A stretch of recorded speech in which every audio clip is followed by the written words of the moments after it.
Les forces russes se préparent, elles, à la guerre en Ukraine. C'est en tout cas ce que craignent les dirigeants occidentaux et l'Ukraine.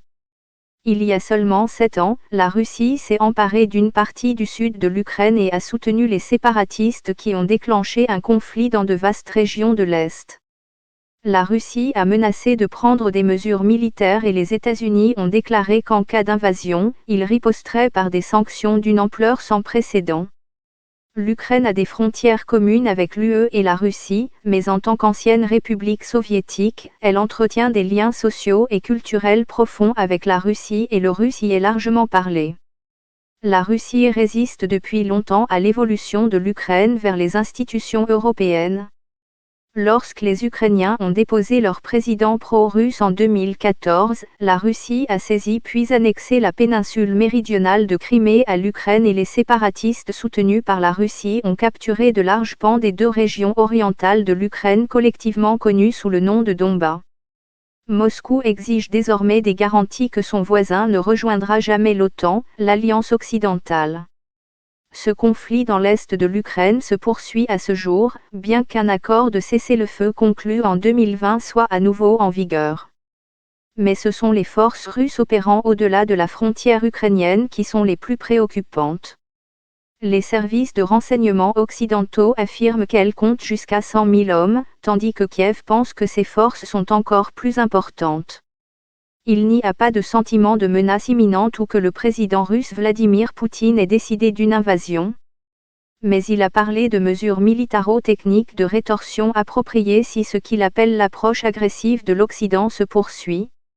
Le vice-ministre russe des Affaires étrangères, Sergueï Ryabkov, prévient que les tensions peuvent conduire à une situation similaire à la crise des missiles de Cuba en 1962, lorsque les États-Unis et l'Union soviétique ont frôlé le conflit nucléaire.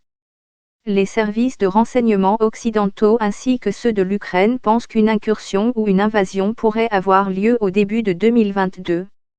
Le moment le plus probable pour se préparer à une escalade sera la fin du mois de janvier, déclare le ministre ukrainien de la Défense, Oleksiy Reznikov. Le directeur de la Confédération internationale de l'agriculture, William Burns, estime que le président Poutine met l'armée russe et les services de sécurité russes dans une position où ils pourraient agir de manière assez radicale. Il pourrait simplement s'agir d'une manœuvre visant à éloigner l'OTAN de l'arrière-cour de la Russie. Nous sommes déjà passés par là, en avril de cette année, lorsque la Russie a fait passer des mouvements de troupes de moindre ampleur pour des exercices, puis s'est retirée même si certains experts suggèrent qu'il ne s'agissait que d'un retrait partiel. Aucune concession évidente n'a été faite. La Russie et les États-Unis sont toujours en pourparlers.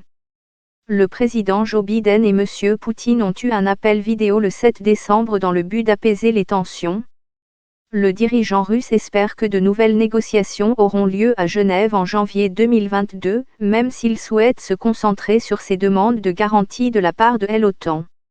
Dans un premier temps, la Russie qualifie d'alarmistes les photos satellites montrant des regroupements de troupes en Crimée et non loin de l'est de l'Ukraine. Le chef des forces armées, Valery Gerasimov, souligne même que les informations circulant dans les médias sur la prétendue invasion imminente de l'Ukraine par la Russie sont un mensonge.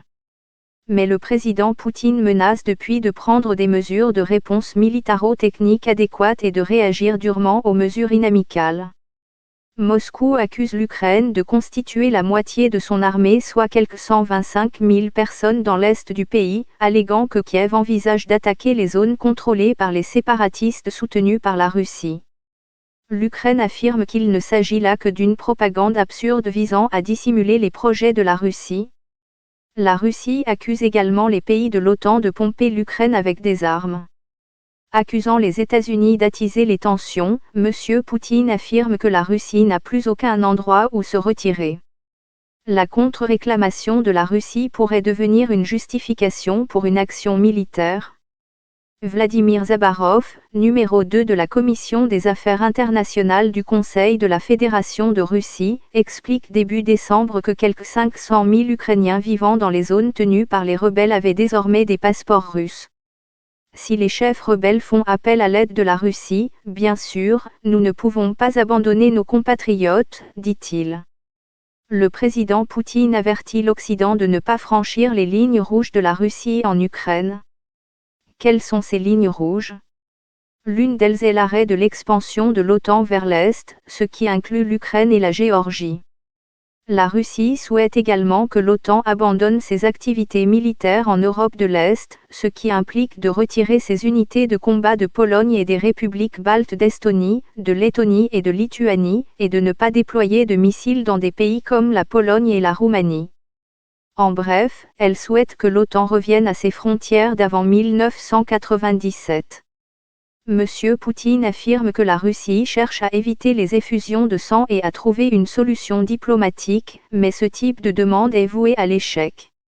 Néanmoins, c'est sur ce point qu'il souhaite que les discussions avec les États-Unis se concentrent et il affirme que la balle est dans le camp de l'Occident. Aux yeux de Monsieur Poutine, le soutien militaire américain à Kiev se déroule à la porte de notre maison. La Russie est déjà préoccupée par le déploiement de drones turcs contre les forces soutenues par la Russie dans l'est de l'Ukraine et par les exercices militaires occidentaux en mer Noire. En juillet 2021, le dirigeant russe a publié un long compte-rendu sur le site internet du Kremlin, dans lequel il qualifiait les Russes et les Ukrainiens de nations uniques et accusait les dirigeants actuels de l'Ukraine de mener un projet anti-russe.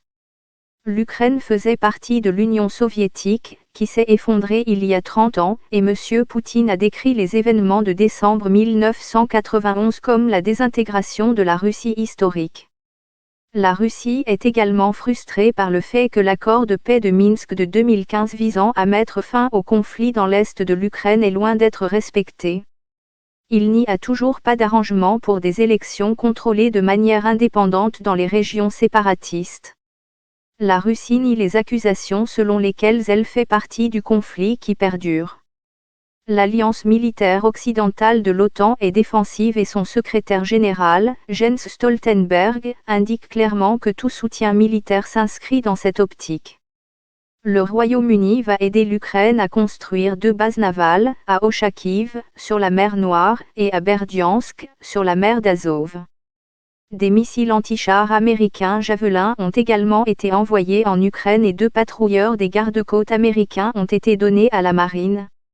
Alors que la Russie affirme catégoriquement qu'elle ne permettra pas à l'Ukraine de rejoindre l'OTAN, le président ukrainien Volodymyr Zelensky attend de l'alliance un calendrier précis.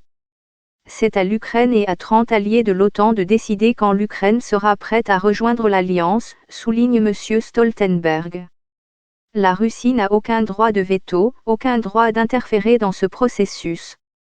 Les États-Unis indiquent clairement qu'il était déterminé à aider l'Ukraine à défendre son territoire souverain. Le président Biden parle d'imposer des mesures comme il n'en a jamais vu si l'Ukraine était attaquée. Mais il souligne également que le déploiement unilatéral de troupes américaines n'est pas à l'ordre du jour. L'Ukraine affirme qu'elle est prête à se défendre seule. Nous mènerons cette guerre par nous-mêmes, indique le ministre des Affaires étrangères, Dmytro Kulba. Donc, même si les États-Unis refusent de reconnaître les lignes rouges de la Russie concernant l'adhésion de l'Ukraine à l'OTAN ou toute autre chose, jusqu'où iront leurs mesures économiques fortes et autres pour aider Kiev? Les principaux outils de l'arsenal occidental semblent être les sanctions et le soutien à l'armée ukrainienne. La ministre britannique des Affaires étrangères, Vicky Ford, a déclaré que les responsables britanniques envisageaient une extension du soutien défensif.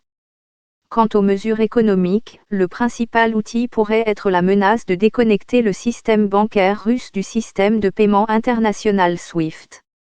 Cette mesure a toujours été considérée comme un dernier recours, mais la Lettonie a déclaré qu'elle enverrait un message fort à Moscou. Une autre menace importante est d'empêcher l'ouverture du gazoduc russe Nord Stream 2 en Allemagne, dont l'approbation est actuellement décidée par le régulateur allemand de l'énergie. La ministre allemande des Affaires étrangères, Annalena Baerbock, a clairement indiqué qu'en cas de nouvelle escalade russe, ce gazoduc ne pourrait pas être mis en service. Il pourrait également y avoir des mesures visant le fonds souverain russe RDIF ou des restrictions sur les banques qui convertissent des roubles en devises étrangères.